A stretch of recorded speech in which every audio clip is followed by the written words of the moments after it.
شدید و مغفرت من اللہ و رضوان۔ پھر اس زندگی کے بعد ایک انجام ہے، یا تو اللہ کا شدید سخت عذاب ہے، یا اللہ کی مغفرت اور اس کی رضا ہے۔ وَمَا الْحَيَاةُ الدُّنْيَا إِلَّا مَتَاعُ الْغُرُورِ۔ دنیا کچھ نہیں سوائے اس کے کہ ایک دھوکے کا سامان ہے۔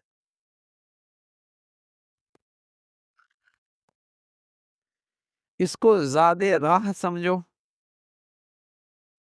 راہ سفر سمجھو، منزل تک پہنچنے کا وسیلہ سمجھو، اتنا تو دنیا ٹھیک ہے، لیکن اسے زندگی کا مقصد بنا لو، یہ تمہاری زندگی کی ترجیح بن جائے، تمہاری زندگی کی ساری صلاحیتیں، ساری استعداد اسی پہ لگ رہی ہو، یہ کسی عقل مند آدمی کا کام نہیں ہے، کسی سمجھدار آدمی کا کام نہیں ہے۔ تو اس دنیا کی زندگی کی حقیقت فرمائی کہ انسان پر 4 مختلف ادوار آتے ہیں۔ ایک دور وہ ہوتا ہے کہ اس پر کھیل کود غالب ہوتا ہے، نہ اسے کھانے کی فکر، نہ پڑھنے کی فکر، نہ سونے کی فکر، نہ کپڑوں کی فکر، نہ بناؤ سنگھار کی فکر۔ اس کی سب سے بڑی چاہت کیا ہوتی ہے؟ کھیل۔ وہ بھوکا رہ کر بھی، رات کو جاگ کر بھی، ابا اماں کی ڈانٹ لے کر بھی، بس کھیل۔ زندگی کا ایک دور تو ایسا آتا ہے جہاں غلبہ کھیل کود کا ہوتا ہے، پھر ایک دور ایسا بھی آتا ہے جہاں بناؤ سنگھار کا دور ہوتا ہے، اسے یہ فکر نہیں ہوتی کہ کتنا خرچ ہو رہا، کس کا خرچ ہو رہا ہے اور کہاں سے آ رہا ہے، بس زیبائش آرائش، میری ہر چیز اچھی لگے۔ اب اگر اس دور میں اسے کھلونے دیے جائیں جو کبھی اس کی جان ہوا کرتی تھی، جس کے لیے وہ روٹھ جایا کرتا تھا اور کسی سے بات نہیں کرتا تھا، میرا کھلونا توڑ دیا، اگر اس دور میں اسے وہ کھلونا دیا جائے برا منائے گا، اس لیے کہ اس کی شعور نے، عقل نے ترقی کی۔ اب اس دور میں اس کی ترجیحات بدل گئی، پھر ایک دور آتا ہے اب بناؤ سنگھار کی بھی پرواہ نہیں ہے، اب تو اپنے دائیں بائیں میں بس ایک دوسرے پہ فخر ہے، میں اس برادری کا اور میں اس قوم کا اور میں اس پارٹی کا اور میرا یہ عہدہ اور میرا یہ منصب اور میری یہ نسبت اور میرے یہ تعلقات۔ بناؤ سنگھار کا دور گیا، وتفاخر بینکم، اور پھر اگلا دور آتا ہے وتکاثر فی الاموال والاولاد، کہ مال اور اولاد کی حرص، اور یہ کم بخت مرض ایسا ہے کہ موت تک جان نہیں چھوڑتا۔ الہاکم التکاثر حتی زرتم المقابر، اس بہتات کی حرص و ہوس نے ایسا غافل رکھا کہ قبروں میں جا پہنچا۔ یہ مرض تو کم بخت ایسا ہے کہ موت تک جان نہیں چھوڑتا۔ پیارے رسول صلی اللہ علیہ وسلم فرمایا کرتے تھے منہومان دو حریص لا یشبعان، کبھی سیر نہیں ہوتے۔ منہوم العلم، ایک علم کا حریص، یہ بھی سیر نہیں ہوتا۔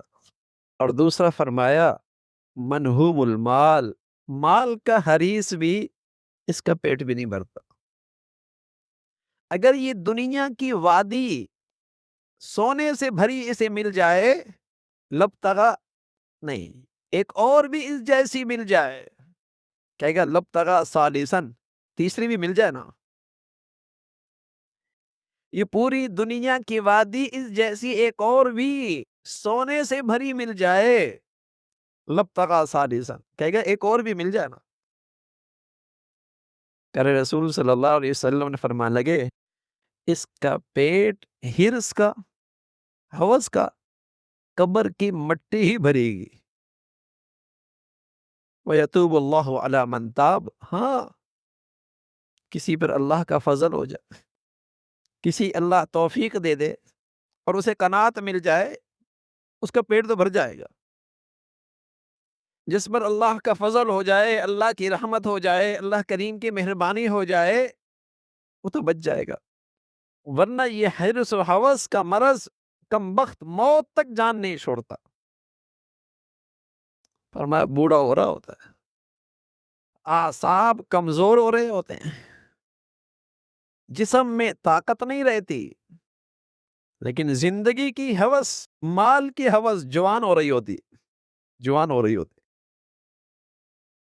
تو زندگی کے مختلف دور ہوتے ہیں، کبھی وہ لہو لعب کو مقصد اور اسے اپنی زندگی کی ترجیح بناتا ہے، کبھی زیب و زینت کو وہ اپنی زندگی کا مقصد اور ترجیح بناتا ہے، کبھی آپس کا درمیان دوست و احباب برادری خاندان میں آپ فخر کو ان میں نمایاں ہونا وہ اس کی زندگی کا مقصد ہوتا ہے، اور کبھی مال و دولت کی کثرت اور حرص یہ اس کی زندگی کا مقصد ہوتا ہے۔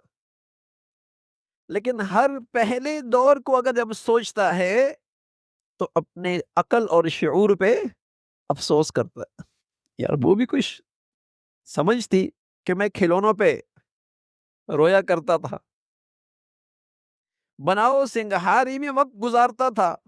جب خود بڑے ہوتے ہیں تو بچوں سے کہتے ہیں کیوں وقت ضائع کر رہے ہو، ہر وقت اسی چیز میں لگے ہو، کچھ پڑھو لکھو۔ اور جب اللہ تعالی اس شعور میں اور اس عقل میں ایمان کی روشنی دے دے، اس شعور اور عقل میں ایمان کی روشنی دے دے، تو پھر کہے گا ان ساری چیزوں کو زندگی کا مقصد بنا لینا سوائے حماقت کے اور کچھ نہیں، سوائے کم عقلی کے کچھ نہیں، سوائے نادانی کے کچھ نہیں، کہ اس لیے کہ اللہ کریم نے کہا وَمَا الْحَيَاةُ الدُّنْيَا إِلَّا مَتَاعُ الْغُرُورِ، یہ دنیا ایک دھوکے کا سامان، اس کو زندگی کا مقصد بنا لینا، اس کو زندگی کی ترجیح بنا لینا، اس کے لیے سر پیٹنا، ساری مشدتیں اٹھانا، اس سے بڑی کم عقلی کوئی نہیں۔ Video. If you enjoyed it, please hit the like button and the bell notification icon.